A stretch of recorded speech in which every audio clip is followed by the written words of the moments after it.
Most people know me as a gamer. Parents, I heard, do not really like me. Especially when in the Storm article I actually said, hey, let your children play the iPad, right? So, or play games. Yeah, I believe in it, I believe it. Now that I have 3 kids, I also believe in managing time. Let them play, but restrict the number of time that they play with, right? So, I went through up to second high school, college in Singapore. If you read the Storm article, I wasn't a very good student. Alright, I went to the US to study. I'm going to tell you a little bit of why I agree with a lot. I think everything is about balance and taking things with a pinch of salt, and also to see the best of both worlds. I think the Singapore system, especially during my time, I think today is a little bit, they have injected a lot more project work and creative education into our education system. But in my days, we were all basically groomed to be engineers and operations experts. So I think what I didn't get out of the system was that I was quite ill-disciplined. But actually, being ill-disciplined in the Singapore system taught me discipline. But after the school system here, when I went to the US, I really appreciated a different kind of learning, which was a lot of very creativity-based and very interdisciplinary-based. I think these 2 forms of education actually groomed me into an entrepreneur. I have something to say that parents, or even aspiring entrepreneurs, students would like to know, is that don't just look at the fun side, right? I had to work very, very hard to get a master's in internet, right? And also implement huge servers all over China in order to run my games, right? So in every heart, in every something that looks fun, actually the more fun it is, the higher technology seems to be required in place, right? Oh, by the way, I got a degree only after I was 27. I was playing before that. So I had to be grounded in technologies. So in other words, I think to go into any business, be very good at it. Right? To go into any product, identify the right product, be extremely good at it, all the way from not just the entertainment side, but to the technology side, to how to deliver it, and marketing side, so which we'll try and touch on a little bit of it. Actually, I was, before going to China, before 2000, I was headhunted by a Chief of Defense Force in Singapore, General Ong, some of you might know him, to be his CTO. Right, so we started the first .com in Singapore, called Horizon.com. Right, I see some smiles. Right, at the time, .com means .com. Right, anything with the .com, the share price sure shoot up. Of course, what goes up must come down. The .com crashed basically in around 2000. What didn't work? Right, I figured that maybe because the market wasn't big enough. Right? So I had full confidence in internet, games that I represented, and so on. So of course, you should have the same conviction in your product. Right? So if you have a product that you believe in, and that to be the next big thing, then if it doesn't work, then find out why it works. So at the time I was thinking it couldn't not work. So where is the biggest market for Asia at the time? China.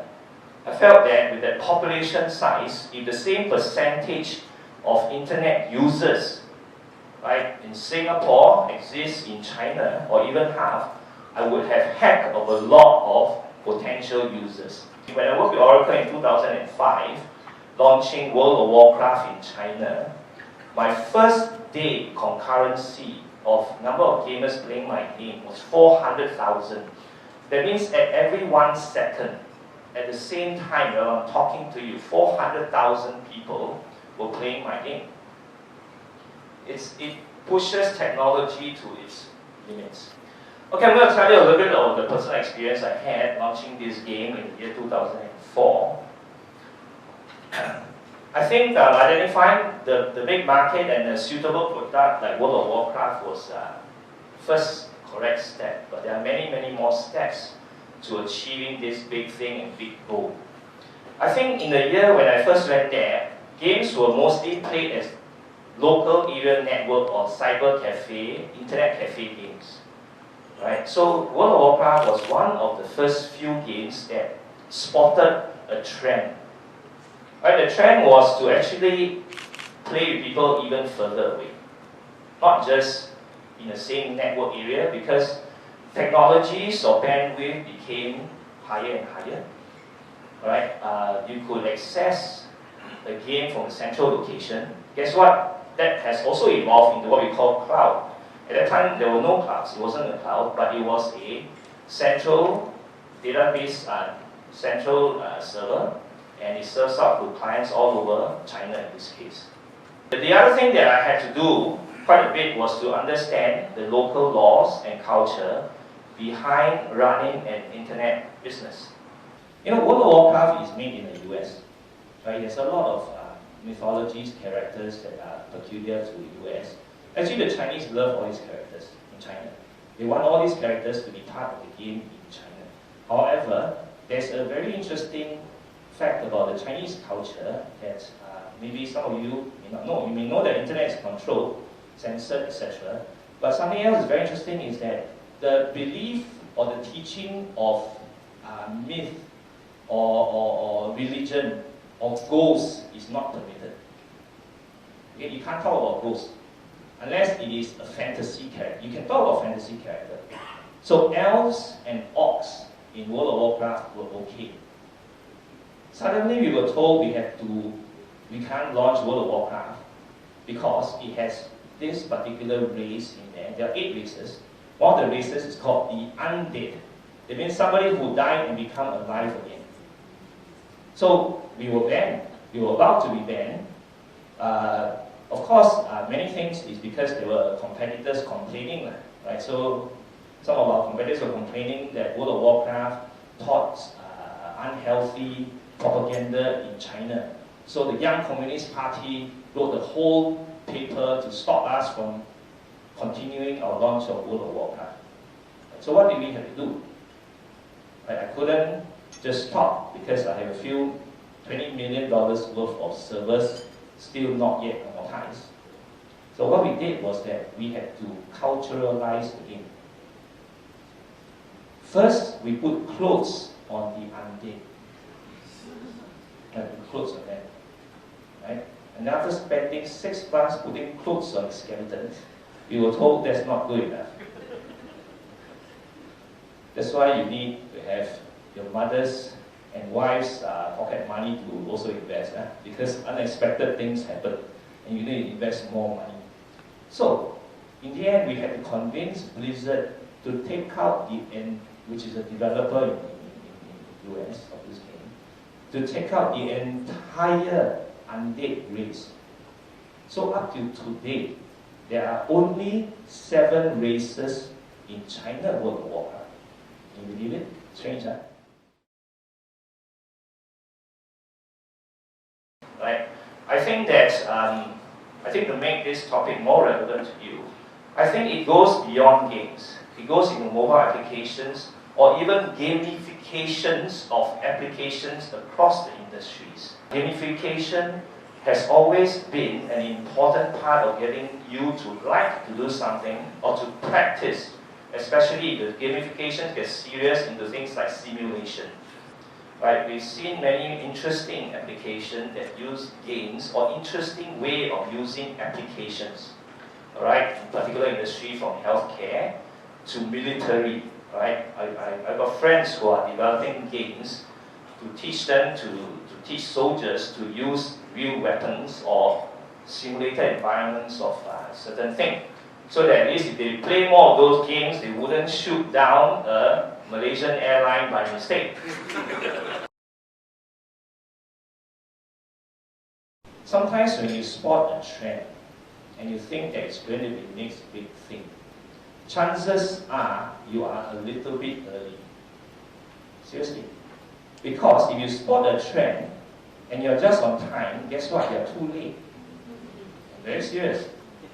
But think about it. Because by the time you spot a trend that people are eating fast food and you try and set up McDonald's, guess what? McDonald's is already in your backyard. And so you probably want to spot the trend a little earlier than others. Now that would mean you need to last a little bit longer for the market to take up your next big product. Okay, I think that internet and mobile games would be the next trend. Gamification of mobile applications will be the next trend. One particular big thing that I am hoping to get into is to tap on today's trend. This is an app, a screenshot from an app that I'm co-developing with a company in Singapore called Wow TV. I'll tell you a little bit more later. But there was a very interesting question or remark earlier that today's youth is watching more YouTube or using iPad more. They're short attention span. Now there are two ways to look at this. You can look at this as, hey, we have to change them back to the very attentive students of the days gone by, whereby they can sit in my classroom for 5.5 hours when I was in St. Stephen's School, and only a 20-minute recess in between. Right? We can go back to those days, we can try. Or we can try to say that, hey, this kind of a short attention span, reading the mobile phone while the speaker is talking kind of thing, is going to be the trend. Right? So I think it's fine. I really think it's fine. And that maybe when we spot this trend, then we think that maybe our next big thing should take into consideration that this is what our customer is evolving into. Our customers are evolving into people that have short attention span, maybe. Right? Or maybe it's not that they have short attention span, but maybe our short clips or short videos, short films, or micro movies, in Chinese called Wei Dian, I don't know what's the English micro movies. Right? These are things that can attract the audience today. Very interesting, right? Because I don't see anybody below 30 years old watching television in China today. Actually, they're more internet savvy than we are in Singapore. I do see people below 30 watching TV in Singapore. But guess what? I hardly see that in China. Does that mean they don't watch TV? No, they watch a different kind of TV. It's mobile TV. It's on the phone. It's on the mobile phone. It's on the taxis. It's on the train. So, things that captures the audience today seems to be very short clips for exactly the kind of people that we are slowly grooming, or the society is slowly grooming our young to be. So I think maybe one way is, other than thinking of how to get back to the old days that we can sit in St. Stephen's Primary School for 5 hours and only have a 20-minute recess in between and still do very well in school, is to think about how to creatively reach out to this kind of mindset. You can't blame them, right? Because look at what they're watching YouTube. The most popular YouTube are not the 1 to 2 hours free movies today. Really. What they really watch most of the time are short clips. And what they really spread, the news that they read, are actually viral news. They actually believe that Kentucky Fried Chicken uses chicken that has 8 wings. I'm serious. They really think that that is the technology already, because there was a viral news of a chicken with 8 wings. Right? So, but unfortunately, that is today's the trend today. People believe viral news. So I think if maybe you are selling luxury products, maybe you are selling, I think you see immediately that marketing today has changed. You market a lot through social networks, Facebook or whatnot. You market a lot through viral videos, word of mouth. Okay, so this particular next big thing that I hope to do is a mobile viewer, right? It hopes to capture today's young and old. So I think that people are going to rely more and more on a connected device that goes with them everywhere. Now, this particular viewer also tries to capture We think it's the next big thing because we are thinking, other than the fact that people want to be connected everywhere, they want to do everything with one thing. You know, when I used to travel, I get a backache because my computer is very heavy. Right? But as of a couple of years back, I stopped carrying my computer and carrying my iPad. And I gave my iPad version 1 to my son. I bought the iPad version 2. Now today I just bring my iPhone 6. Maybe this is something like what they need. A viewer that can watch everything, play games. So you see there's a little button on the side that says video on demand, a little button that says online games. Everything goes into one integrated player. That's potentially, maybe. But I tell you what else could be inside here that is the next big thing that actually ties in interestingly with the first panel discussion about analytics. I fully agree that there's a lot of data out there. Not just about your body biorhythm, your genes, or whether it is prone to cancer or not. Now, in the case of this particular viewer, now over time, people like YouTube, Google, WeChat, everybody is going to get another of information that is as vital or as detailed as knowing your genes. Is every word that you say, most of it is via, for me, I'm chatting over WeChat now. Or if they can have the knowledge of all the YouTube videos I'm watching, they roughly can profile me, right? So they can send me relevant advertisement. I'm not telling you something that's rocket science, right? You know that this is already happening. So imagine the kind of analytics this one can build over time that gathers data over what kind of videos you're watching, what kind of advertisement you're watching, what kind of conversations you're having, to be able to recommend you the next thing that you should watch, or the next movie that you should watch, or the next shoes you should buy. So that is the kind of analytics that are being collected today. Right? Of course, there are privacy laws, various things.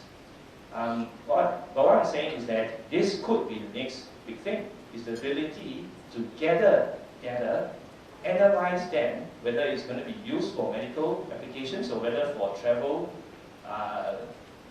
travel recommendations. You profile, if you're a luxury travel guy, you profile who are all the potentially rich people that wants to travel to the expensive hotels in the world. So I think that the next big thing would be something like this, in this form, that you gather the likes, dislikes of your users through what they are saying, through what they are watching.